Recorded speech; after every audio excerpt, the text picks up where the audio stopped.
and welcome to the weekend edition. I'm Dr. Kingori. Kama kawaida, we have a great show lined up for you. It's the BBI week, so much to talk about. The biggest referendum question from the BBI launch at the Bomas of Kenya this past Wednesday was Itumbi on the podium? Yes or no? This question emerged after this video was caught on live TV.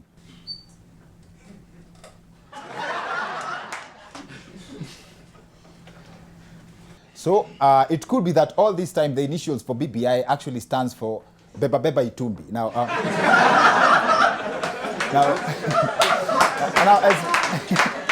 now as much as it's not unexpected for Itumbi to be carried away, he responded to the question by posting pictures of himself on the podium, to mean that this might have just been a misunderstanding because the security officer who is seen removing Itumbi from the group is not the first Kenyan not to know who Itumbi is. Who is Itumbi? Exactly. Not the first time that's happening. Kuna Wakenya wanasema ati hiyo kitu ilifanyikia Itumbi kwa podium ni kama ukiokwa kwa group ya matanga alafu urushe clip ya tua. Eh? Always negotiate na admin. Admins do not negotiate with yeah, you know. What that security officer did to Itumbi is an art mastered by parents. Ukijaribu kuingia kwa nyumba wageni wakikula. On a serious note though, there is one thing everyone missed from that clip. Itumbi was manhandled right behind this country's top leaders. Now, just from this picture, I now believe that it's true that our leaders sometimes have no idea the amount of suffering Kenyans are going through behind their backs. For real. Now, for this episode, I've managed to get one of the people I've looked for a very long time, for yet another story that I have been longing to have on this show for the longest time. Now, he is the senior-most citizen we've ever had on the show, a gentleman who stands to be counted among the heroes who fought for the independence of this country we call Kenya. Mzee Gitu wa Kihengeri is in the house! Thank you. Thank you. Asanteni sana. Mzee Kahengeri was among the distinguished guests at the BBI launch, an event which was met with quite an unexpected reaction. One of the proposals in the document is a 5% payout to whistleblowers on all recovered assets. Finally, utiaji inaenda kulipa. This means that Mike Sonko could soon become the highest paid governor in Kenya. And not only that, I can only imagine how people would be spending their snitching income. Hii serikali inachoma sasa. Imagine sisi watu wa 5 billion mobile clinics kado hatujalipwa tangu February. Now, how would it be for the ladies? Mimi siwezi pelekwa out na mwanaume na doza utiaji. Anyway, away from that, our reporter Kenyan Jui has so much shelved for you. Let's hear what he has prepared for you for this episode. Now, tonight's episode is about an untold Mau Mau story. Our guest, having been born in the year 1924, has seen it all from even before this country existed.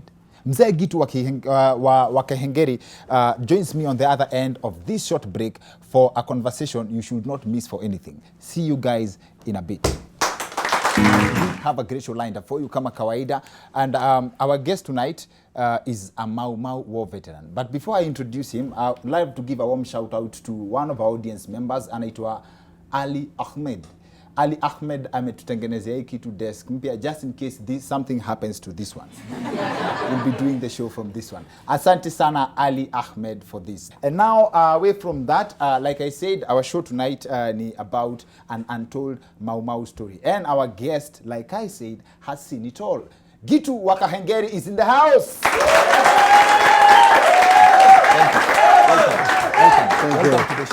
Thank you. Karibu sana.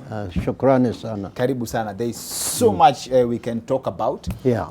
This is a show for people. Most of the people who watch this show are, I think, 5% of your age, as in in the age meter. You have seen it all. But personally, my curious question, as in, I'll probably need to start with that one. My curious question is, having been there before independence, when the British colonized us, and now that we are on the verge of being colonized by the Chinese, do you feel any different? There is a great difference. Okay. The British government occupied our country in 1800. They took all the land, the fertile land, and they left the Africans without a place of cultivation, and they moved them to special places Okay. where they could not help themselves. Now, there is a great difference because today we are an independent Kenya. Okay. At that time, we were colonized by other people from another country. Therefore, it is a great pleasure to feel that I am in an independent country as an independent person.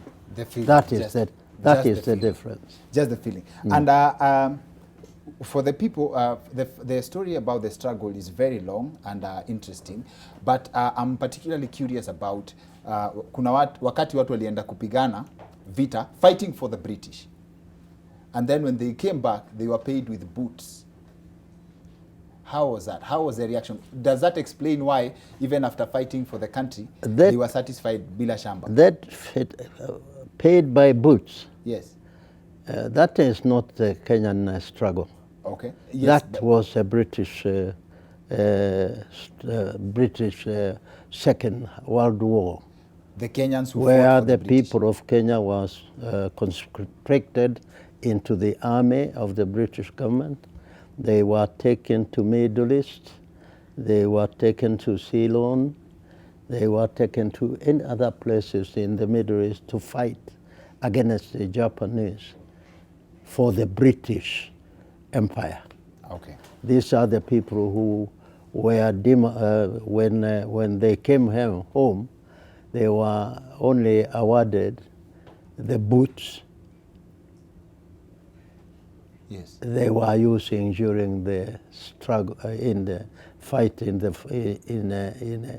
army.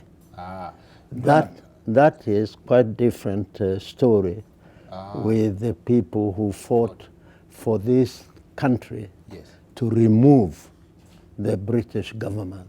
Yes. Yeah. I think the bite there, especially for me, is they fought, but walirudi at least walikuwa wanaweza kupiga look, si ndio? But then for the Mau Mau struggle, I'm told the British, we read that the British had superior weapons, and some of the strategies you used when fighting was snatching the guns from the white British people, soldiers, right? Other than the soldiers who knew how to use guns, did you have Mau Mau fighters who just snatched for the sake, they did not know what that is, and they had to be trained later? No, that is not the case. Because when we went to war, the beginning of our war with the British, we were prepared. You knew what a gun was? Yes, of course. Dedan Kimathi and any other people who went to that war knew what the gun was. And what they knew how to use it. There was nothing strange. Therefore, when we went to the war, what we lacked is the sophisticated arms. Okay. We had a panga, we had a rungu. These are the weapons that we used in the first place. But later on, when the British came with the guns and everybody, and they entered into war with the Mau Mau, then we had a chance of snatching their guns when we fight and take them to the forest, to the freedom fighters. And I think that's why I call bravery. You had the courage to snatch a gun from someone with a rungu. Yes, of course. Of course. Did you guys know what a gun is? Like really back then, to approach a mzungu with a rungu, you approach them as a friend first, like they came, the way they came, and then now you go to the gun, you go for the gun. Were they just giving everybody guns? Because for a person who's trained. No, we had very little guns that we had in our possession. Okay. And therefore we had to choose who is to be given a gun. So you are sharing guns like textbooks? A person who knows, yes, of course, a person who knows how to use it and who can use it to the maximum. Okay. Therefore, when I am going to snatch a gun from a European soldier, there is nothing I have left behind. I snatch it or I die. I'll update your gangster points right now.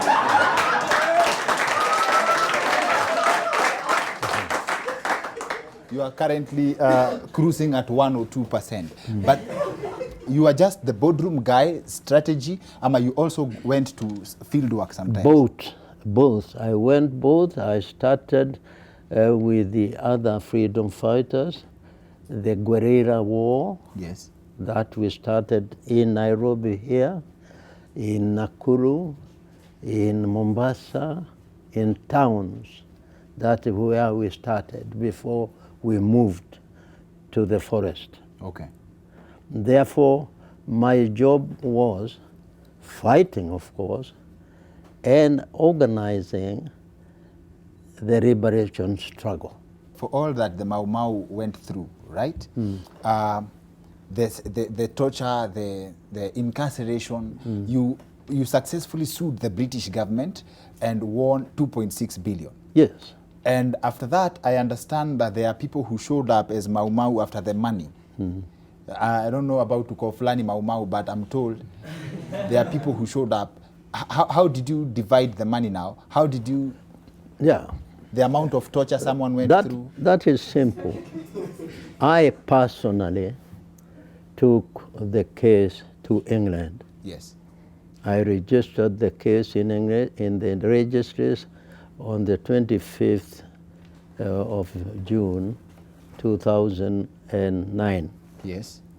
That case was not about the Mau Mau as an organization. That case was about the Mau Mau persons who were beaten, who were mistreated. Therefore, the case subject was torture and ill treatment. I watched an interview you did with Jeff, and you talked about places you could never go to, streets you could never cross. And you could actually get charged and in a court of law and sent to prison if you get there. For crossing a road. For crossing a road. Not only that, people of this country living in Nairobi could not go to Moyale because the northern part of our country was called Northern Frontier District. Okay. Only a police person, only a civil servant could go there. If you did go there as a civilian, you were caught. And you are taken to court, you are convicted. We have Norfolk Hotel. Yes. When you are going to Norfolk Hotel, and perhaps you want to pass through to VOK, Yes. You are walking towards the western side. And the European, their children and their wives are drinking tea in the veranda of Norfolk Hotel. Yes. If you turned your eyes to that side, you are caught immediately. So you used to walk like this. And you are flog marched to a magistrate. You know Nyayo House? Yes, yes, yes. Do you know the museum down there? Where they are. Oh, the museum, yes. Yeah. Yes. That was a court of law. Its magistrate was called Emily. Emily. You will be flogged, marched from Norfolk Hotel because of looking at the side where European women and men are drinking tea. And you will be charged by the act of he watched. You're guilty Bwana. of watching. He watched Bwana and Mem Sab taking tea. And then immediately you put to jail for 3 months. What is the pettiest thing you were ever arrested for? No, I was not arrested because I looked at a woman drinking tea. I was arrested because I was an active freedom fighter to liberate this country, Kenya. And That is why I was put to jail for 7 months. And I can tell you, I was to jail together with my biological father. I stayed with my biological father in prison for 7 years. 7 years. For the sacrifice. Fighting for you to become...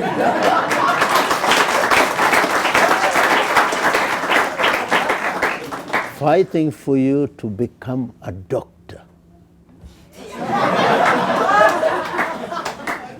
You have studied in a higher institution, and you cannot tell me any day that you are put into a lecture room to be lectured how you can forget things.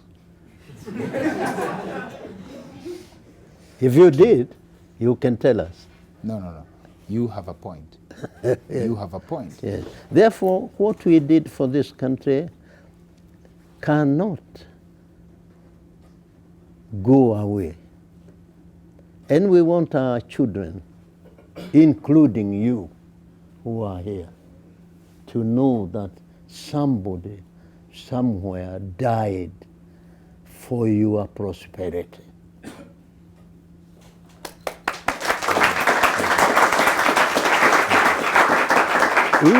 If you cannot give them anything because perhaps you do not have, appreciate them. It is not necessary that you give them anything material. But appreciation, remembering that this country was occupied by another nation, and it was liberated by people through brevity and forethinking about their country. Then that need a greater appreciation. And you have very, very good English. Very, very good English. Very, very, very, very articulate. Where did that come from? I did not go beyond that, but lately I went to the school. I am a graduate from the University of Life.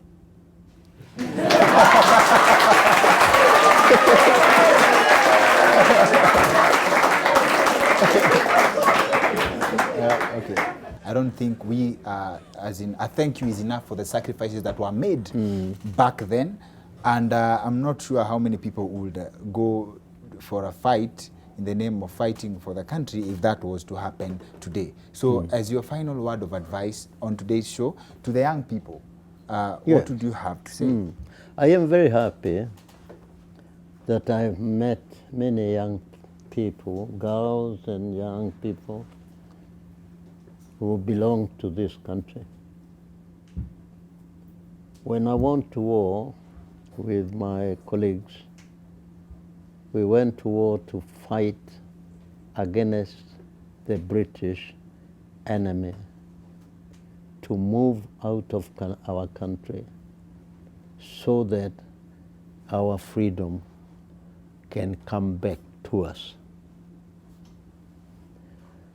After that, we have spent a lot of money, we young generation, to educate you. A mother in a village who does not even earn 10 shillings a month, when she gets 50 shillings, 5 shillings, she keeps it aside because she wants to pay school fees for her son or daughter.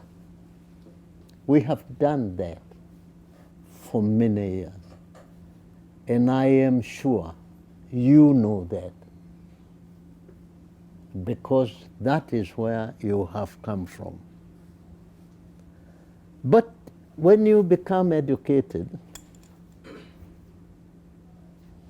you do not look forward. You just bend, look at your stomach, and think, how can I feed my stomach? How can I wear the best suit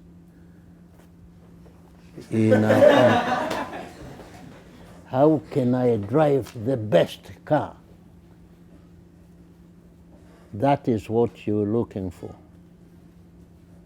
What would I advise you as an old man?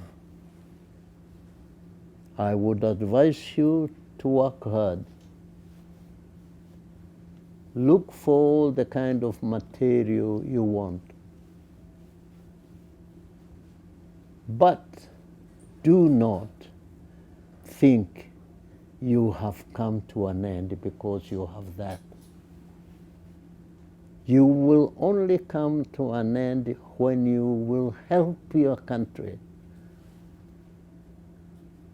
in whatever way you will help your country, and the people of your country become one nation, one country. I want to finish with these little words. No human being the world over is self-sufficient. All human beings are interdependent. Each one of them is a condition to the other's existence. If you bear that in mind, you will not hesitate to help another human being.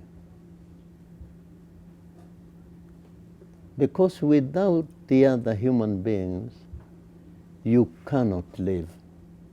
Love them and help them wherever you can. Wapi makofi ya mzee Gitu wa Ngori. Asante sana. Thank you very much, and thank you for coming to our show. Yeah. We hope to invite Thank you Thank again, you. and I pray that you hit the 100 mark and beyond. Thank you very much. Asante Thank you. sana. That's it for the Wicked Edition. See you next week. My name is Dr. Kingori.